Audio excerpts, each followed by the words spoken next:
Hi guys, welcome to Thrivzone.com. This is Mohit Soni and we have a very important product with us today. That is the MG Gloucester. Yes, it is the Fortuner, Toyota Fortuner rival, the Ford Endeavour rival, the Mahindra Alturas rival. This is MG's latest offering after the Hector, Hector Plus and the MG ZS EV. This is a full-size SUV ladder on frame construction that is had to go on in a very competitive segment. We spent just a day with it to tell you our first impressions of this absolute massive gigantic Gloucester. It's almost 6 feet in height. It's got this huge doors, huge glass area at the front. It doesn't resemble to any other vehicle that we've seen in a very long time in this segment. It's got a massive presence on the road, and that's also seen at the back. It does look very, let's say, keeping in with the term, gaudy with the badging and the quad exhaust, but the tail lamps and the MG badge along with this chrome bar here and a rather big rear windscreen makes it look very imposing. That is the side profile. It does resemble to certain luxury vehicles from bigger manufacturers, but it's come out really well to give the Gloucester its unique identity. These are 19-inch wheels, and as you can see, they still don't fill up the wheel well, that well, because this vehicle is absolutely humongous in dimensions. It's bigger than most of its rivals in almost every area. Coming to the specific part in the front, as you can see, these are full LED LED projector headlamps, low beam, high beam. It illuminates the road really well. This is the fog lamp. Sadly, it's still a halogen unit. I think that's better because in the rains you need halogen lamps, and when sometimes LEDs do fail, the halogen lamp can come to the rescue. The spread, the illumination is spot on. We've driven it in the night for some time, and we found the throw spread illumination spot on. And yeah, imposing is the word. It grabs a lot of attention thanks to its size. A lot of people have come forward to ask us questions in times like this where we're supposed to social distance, but they're just jumping and running up to ask us more about this car because it's a hot favorite where I stay. So I've been answering a lot of questions about it in the last 24 hours. It's all because of the size and the way it looks, and of course I ended up giving a tour on the inside as well, which made them really impressive, and that's for you also. Now we are entering the interior, where you can see it's a full luxury layout. You can see tan leather seats which are quilted, very British. These are the seats, memory seat buttons, power seats on both ends. Getting the inside, you have to go the old traditional way. There's no handlebar here, grab handle here, so you'll have to grab here and get inside the cabin, and that's what you see here. I'm going to switch off the lights, and as you can see, this cabin here is pretty inspired by a lot of other luxury car manufacturers. The way the screen comes out, it's a very, very highly loaded infotainment screen. It's got navigation, it's got radio, it's got a fantastic sound system, and as you can see, it works really well. It's got everything you can ever imagine. There is the Gaana app, Android Auto, Apple CarPlay, Bluetooth connectivity, 360-degree camera button, as you can see here, and this makes it very impressive. There are cooled seats only for the driver, heated seats for both driver and passenger. The massage seat function is also on the driver side. You can see this very Porsche layout of putting buttons here. That's the hill descent, traction control, that's the engine auto start stop, that's the automatic parking 4x4, and this is the lane monitoring system. Like I said in the beginning, there's a ton of features in this car. It's got adaptive cruise control. It's very high on autonomous driving. What MG says, this is level 1 autonomous driving. It's equipped with that, and it has lane watch system as well, adaptive cruise control and forward collision warning. That makes it very impressive. All of that can be controlled from here. So this is how the buttons go. You will be needing this digital speedometer because these dials here make it very difficult for you to see what speeds you are doing on the highway when you are supposed to concentrate on the road. You will have to rely on the digital speedometer. The tachometer you can somewhat make off, but the speedometer is definitely what you need. Obviously after 120 is going to continuously beep, so you stay in check. This is the controls where you can see you can go through this. Once you reach in a particular setting, you can go up and down here and it will show you everything. So if you want to, now you go into navigation, then again you do up and down. If you set this destination, then you can see that. Now this is the music part. This is again the contacts part, which I can see as well. That's the backlight and display theme I can choose. So there is comfort. I think it won't allow me until unless right, comfort, sport, and back. That's it. Backlight, the switch level, the switches which illuminate in red have their light setting as well. This is the cruise control on off. This is how you set it. This is the button where you want to call the call center, MG's call center. This takes you to the main screen here. And this is the voice commands where you can play a certain set of voice commands. This is the call button. This is the audio. This is how you change the tracks, and volume upside down can be done from here. It's got right hand side stocks, so and what you know about that, it's got automatic wipers, automatic lights, electric adjustment for the outside rear view mirrors, which are humongous and help you see behind really well on both ends. Quality very good. This is high quality. This is also this is not entirely this is partly plastic with leather stitching. It's not that thick, so you do feel the plastic below it.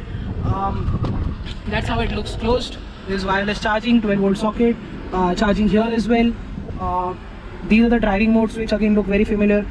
This is the electronic parking brake. This is the auto hold, so you can just get off the brake pedal when you're at a stoplight. This is the driving mode, so you can put it either in auto or you can put it in sport. As you can see, auto mode, sport mode, snow, mud, and every time you do that, it's going to burn. Eco mode is also there to save some fuel. Can holders, not entirely cup holders, they're very small. This is how a split glove box, very BMW, if I would say. There's got a charging socket here as well, which is very impressive.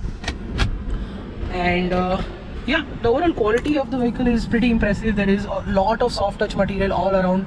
I don't see any skimping when it comes to quality on the top end. This plastic also is very impressive. The glove box here is small, nor illuminated, nor cooled or anything like that. The door bins here, as you can see, they are massive. You can put a lot of stuff here. You can keep certain stuffs here as well, but I think this is going to intrude into that. Again, let me show you. There is some space to keep stuff here as well. That's the bonnet release.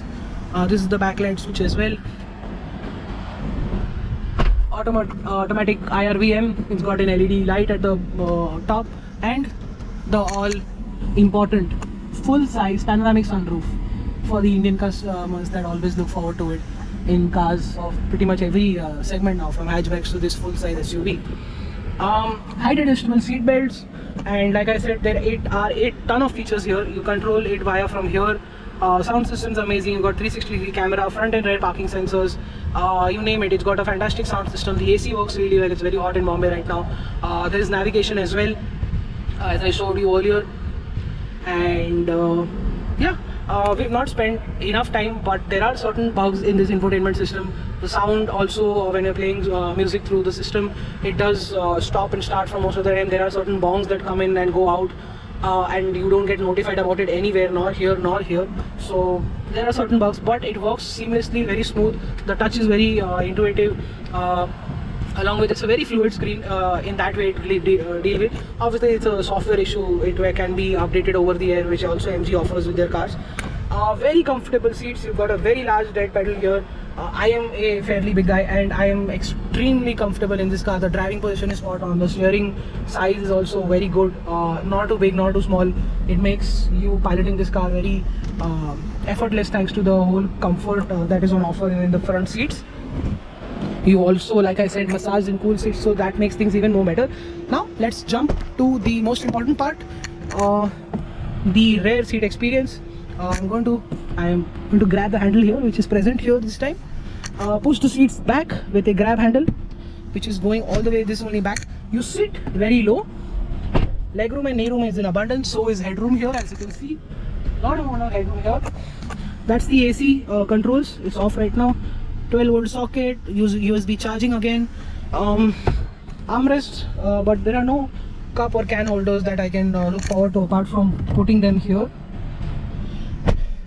Very heavy doors. Build quality on the inside and the outside looks very impressive. It doesn't feel like any other ordinary big car. It's a very well thought out, high quality car.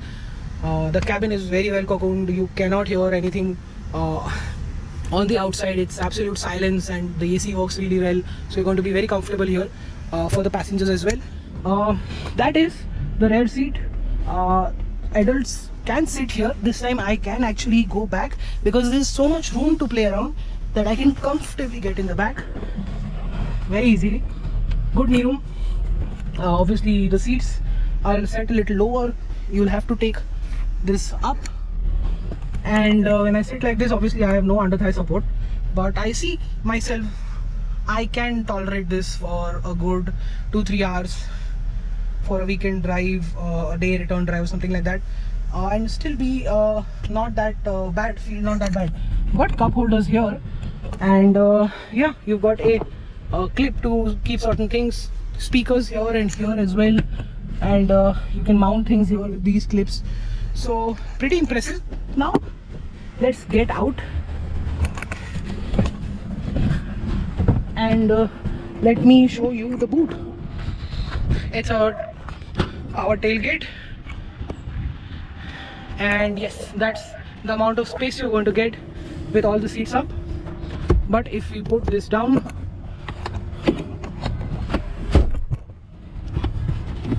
that's the amount of space you're getting here. This is almost 600 liters plus, which is very impressive.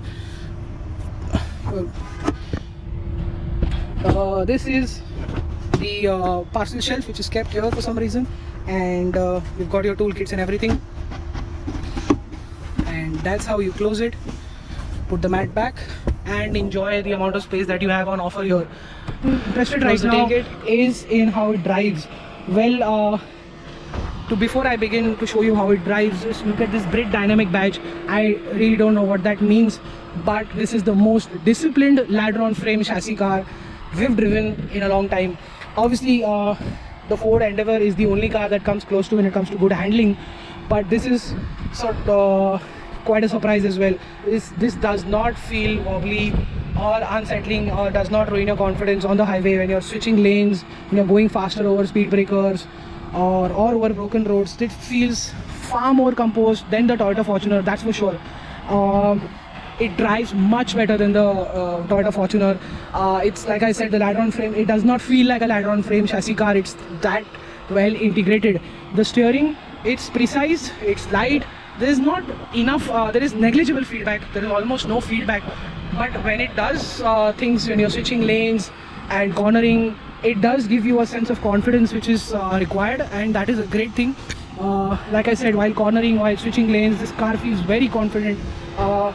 If the MG Hector, for example, is a monocoque chassis, and this car surprisingly feels much more taut and easier and well behaved than the MG Hector, which is a monocoque car, while this is a ladder-on frame old school sort of car, and this behaves much better than that. I think either MG's taken that criticism so well that they made sure that this car does not go through that phase. It's an extremely very good riding car, SUV, sorry.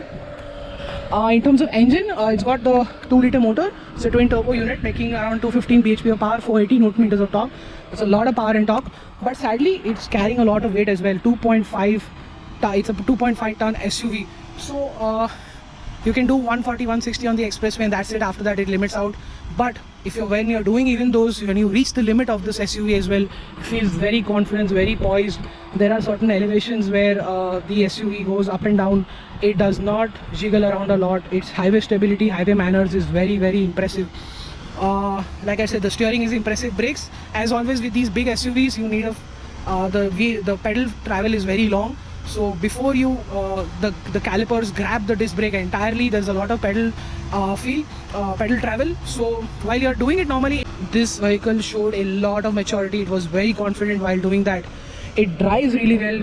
The engine and gearbox also work good enough. There is turbo lag, and the gearbox does upshift rather quickly, but hesitates slightly while downshifting, so that can make it a little cumbersome to drive in the city. But if you have a light foot and if you're not in a hurry, it won't be much of a problem this time around. And even the highway manners at low speed, high speed, ride quality, everything is spot on. We don't see a reason why you should not consider the MG Gloster over its rivals, usually overshadowed by the Fortuner, the Ford Endeavour. but the MG Gloster here takes the cake and is one of the most well accomplished cars in this segment. They've come late, they're a new manufacturer, but they've done their homework, and this is one brilliant SUV in this category. The pricing is already made a lot of jaws drop, and that's what makes the Gloster's case even more important. You should definitely consider this over the Toyota Fortuner, and this will definitely give you a lot of bang for your money. You've got fantastic. I think that is it. Thank you so much for watching this video. Make sure you like this video. If you still want to ask us something, put it in the comment section below. Subscribe to our channel, hit that notification bell, and follow us on social media. All the links are in the description below. Thank you so much for watching, and goodbye.